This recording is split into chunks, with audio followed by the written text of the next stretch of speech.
चंद्रहास जी भगवत स्मरण करते हुए पक्षियों के और मृग आदि के बीच में है। उधर भगवान का एक विधान तैयार होता है। वह देश भूमि में रहत लघु भूप और सुख सबे एक सुत चाह भारी है। कुंतलपुर के ही अधीन एक चंदनवती नाम की राज्य नगरी थी। वहां के राजा थे, उनके पुत्र नहीं हो रहा था, तो कुंतलपुर सम्राट पद, चंदनवती राज्य राजा, जैसे प्रदेश और दिल्ली में बैठे हुए जो प्रधानमंत्री राष्ट्रपति वो बादशाह, जो दिल्ली का अधिकार वो बादशाह, और ऐसे छोटे छोटे जो राज्य हैं उनको राजा। तो ये चंदनवती के राजा कर दिया करते थे, प्रत्येक राजा को कर देना होता था, बादशाह को। इनके पुत्र था नहीं और कर देने के लिए कुंतलपुर ही जा रहे थे, तो रास्ते में देखा कि बहुत से मृग और पंछी ये घेरे हुए क्या है, तो एक कौतूहल सा कि क्या है बीच में, आसपास मंडलाकार मृग, फिर वो विहंग पक्षी जो भगवान के आश्रित है, भगवान कैसी व्यवस्था करते हैं।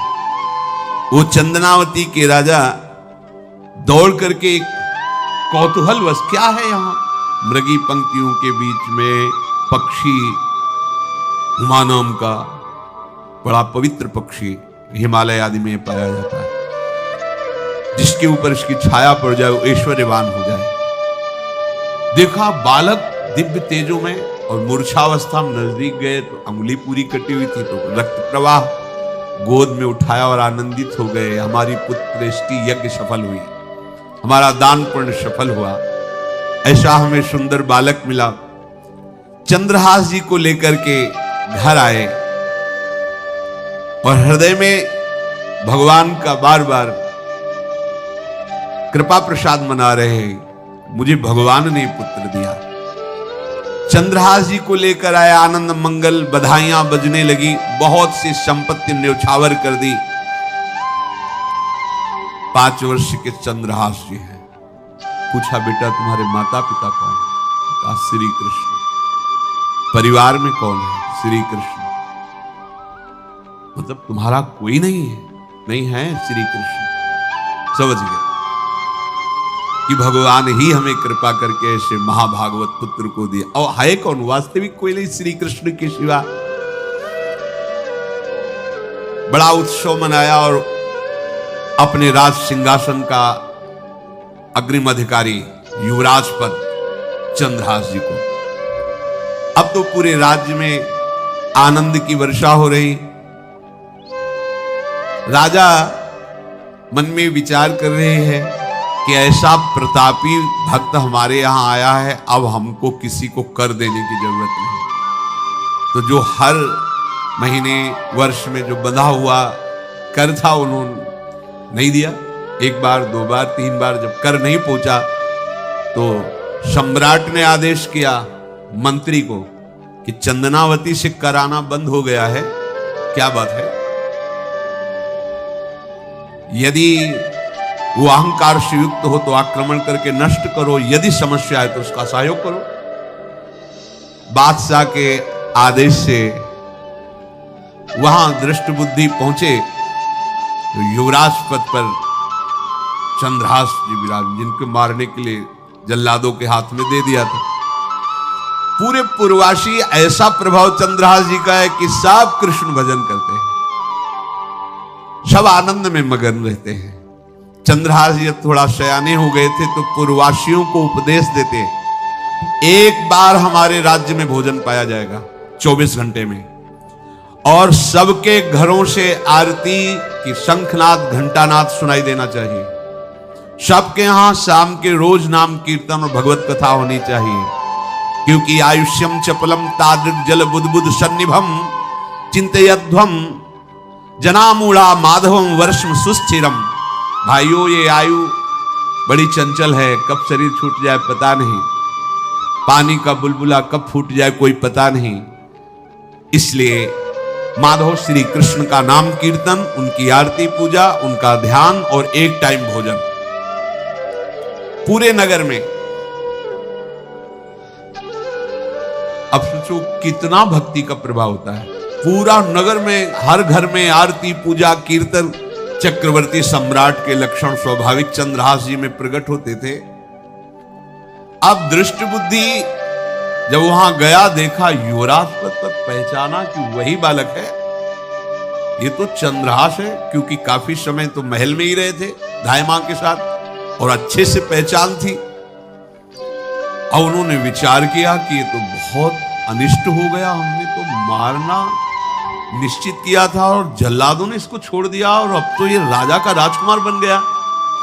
तो राजा से कहा कि पहली बात, युवराज पद पर बैठालने के पहले तुम्हें सम्राट को सूचना देनी चाहिए थी। दूसरी बात, अभी तक तुमने कर नहीं दिया। जानते हो कि अगर सम्राट का भाव बदल गया तो एक क्षण में तुम्हारे राज्य को नष्ट कर दिया जाएगा। तो राजा ने हाथ जोड़कर चंद्रावती के राजा ने कहा, महाराज आप ही अब हमारी रक्षा कर सकते हो। तो उसकी दृष्टि चंद्रहास पर थी, इसको मरवाना, क्योंकि पंडित ने बताया था यही पति बनेगा। अरे तो अब तो आनंदित होना चाहिए कि अब तो राजा बनेगा, अब तो बढ़िया है। लेकिन चंद्रहास जी को यदि आप सम्राट के पास भेज देते हैं और सम्राट निश्चित प्रसन्न हो जाएंगे चंद्रहास को देख के, तो वो तुम्हारे इस अपराध को क्षमा कर देंगे। युवराज पद दे दिया और भेंट नहीं दी, कर नहीं दिया महीनों से, तो ऐसा करो चंद्रहास जी को भेज दो। राजा ने स्वीकार कर लिया। और पहले लोग बिल्कुल धर्म से चलते थे, कहीं भी अधर्म का लेश नहीं।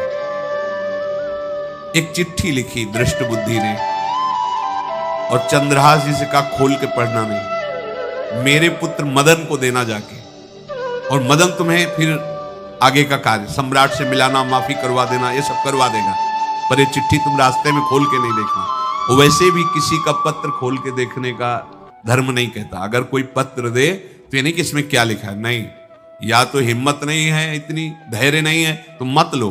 अगर धैर्य है तो हाथ में लेकर जहां तक पहुंचाना वहां तक पहुंचा दो, नहीं तो वो कार्य ही मत लो।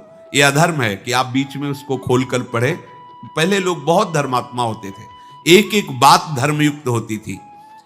चंद्रहास जी को चिट्ठी दी, चंद्रहास जी ने पत्र को अपनी पाग में खोस लिया और कुंतलपुर के लिए चले। अब इनका किशोर अवस्था में प्रवेश हो चुका था। एक सुंदर कुंतलपुर के बाहरी रमणीय बगीचा था,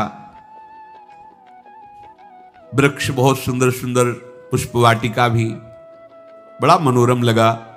घोड़ा बांध दिया वृक्ष में और पहले सरोवर का बड़ा निर्मल जल होता, जल पिया, हाथ मुंह धोया, थोड़ी देर भगवान का ध्यान करते रहे वृक्ष के नीचे और फिर लेट गए तो नींद आ गई। भगवान बड़े कृपालु हैं। जो भगवद आश्रित होता है त्रिभुवन में कोई उसका अमंगल नहीं कर सकता। अपनी सहेलियों के साथ दृष्ट बुद्धि की वही राजकुमारी जिसके साथ इनका ज्योतिषाचार्य ने कहा था यही पति होगा, वो अपनी बहुत सी समान वयस्क अवस्था की जो किशोरियां थी उनके साथ वो, और ये राजवाटिका थी, इसमें घूमने के लिए आई। तो घोड़ा देखा तो उसने कहा यहां किसी का घोड़ा कैसे आ सकता है, हमें लगता है कोई यात्री इसमें प्रवेश कर गया, उसको पता नहीं होगा कि राजवाटिका है। वो अपने सहेलियों के साथ घूमते हुए उसी वृक्ष के नीचे पहुंची। जा चंद्रहास नौ किशोर अवस्था, और जो भगवान का भजन करते हैं उनमें एक विशेष आकर्षण होता है जो साधारण आदमियों में नहीं होता। वो कैसा भी रूप हो उससे मतलब आकर्षण होता है। ऐसा लगता है इनके समीप बैठे रहे, इनको देखते रहे, इनकी बातें सुनते रहे, उनमें भगवत आकर्षण होता है। आंख मुंदी हुई शोर है, देखते ही पूर्व विधान के अनुसार उसका चित्त लुट गया। इतना सुंदर नौ किशोर अवस्था। आसपास देखा तो सखियां खेलने में लगी थी। पाग में एक चिट्ठी सी दिखाई दी तो झुक करके चुपचाप ऐसे नौ किशोर अवस्था में चंचलता भी होती है। चिट्ठी खोल करके देखा तो वैसे ही रूप माधुरी में आसक्त हो गई थी, पूर्व संस्कार से आकर्षण भी हुआ।